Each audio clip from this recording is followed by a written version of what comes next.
வணக்கம். நான் பெனசர் ஷாஜகான். இன்னைக்கு நான் உங்க கூட ஷேர் பண்ணிக்க போகிறது இம்யூனிட்டி டெவலப் பண்ணக்கூடிய ஃபுட் ஐட்டம்ஸ் என்னென்ன. இப்போது நம்ம வந்து பிக்கெஸ்ட் ஃபியர்னு பார்த்தீங்கன்னாக்கா கொரோனா இன்ஃபெக்ஷன். கொரோனா வந்து யாரெல்லாம் அதிகமாக தாக்கும்னு பார்த்தீங்கன்னாக்கா நோய் எதிர்ப்பு சக்தி குறைவாக உள்ளவங்களை வந்து ஈஸியாக கொரோனா தாக்கும் அப்படின்றது தான் மருத்துவர்களோட கருத்து.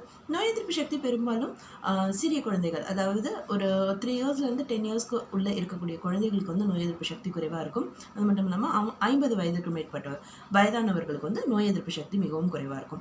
அப்போ இந்த நோய் எதிர்ப்பு சக்தி இம்யூனிட்டியை நம்ம எப்படி பூஸ்ட் பண்ணலாம், என்ன மாதிரி உணவுகள் நம்ம டயட்டில் எடுத்துக்கலாம். நம்ம சாதாரணமாக சாப்பிட்ற உணவுகளே தான் அது கொஞ்சம் அதிகமாக எடுத்துக்கொள்ளும் பொழுது நம்மளோட நோய் எதிர்ப்பு திறன் வந்து அதிகமாகும்.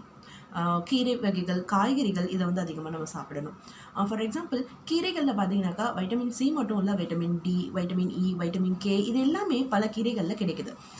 முருங்கைக்கீரையாக இருக்கட்டும், அது வந்து அயன் சக்தி கொடுக்கக்கூடியது. ஸோ இதை வந்து ரெகுலராக நம்ம ஃபுட்டில் எடுத்துக்கணும்.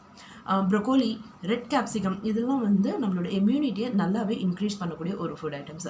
ஃப்ரூட்ஸில் பார்த்தீங்கன்னாக்கா சிட்ரிக் ஃப்ரூட்ஸ்லாம் ஆரஞ்சு இருக்குது, கிரேப்ஸ் இருக்குது, லெமன் இருக்குது. இது எல்லாமே வந்து நம்மளோட இம்யூனிட்டியை நல்லாவே பூஸ்ட் பண்ணக்கூடிய ஃபுட் ஐட்டம்ஸ். ப்ளூபெரிஸ் சாப்பிட்லாம்.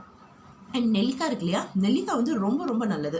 அண்ட் அது நம்ம நாட்டு பழ வகையில் சேர்ந்தது.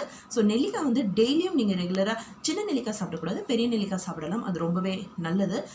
வால்நட்டு, பாதாம் பருப்பு இது எல்லாமே வந்து ரொம்பவே உடலுக்கு நல்லது. இதில் இல்லாமல் மீன் பார்த்தீங்கன்னாக்கா பெரிய வகை மீன்கள் சாப்பிடாதீங்க, சின்ன வகை மீன்கள் வந்து சாப்பிடலாம்.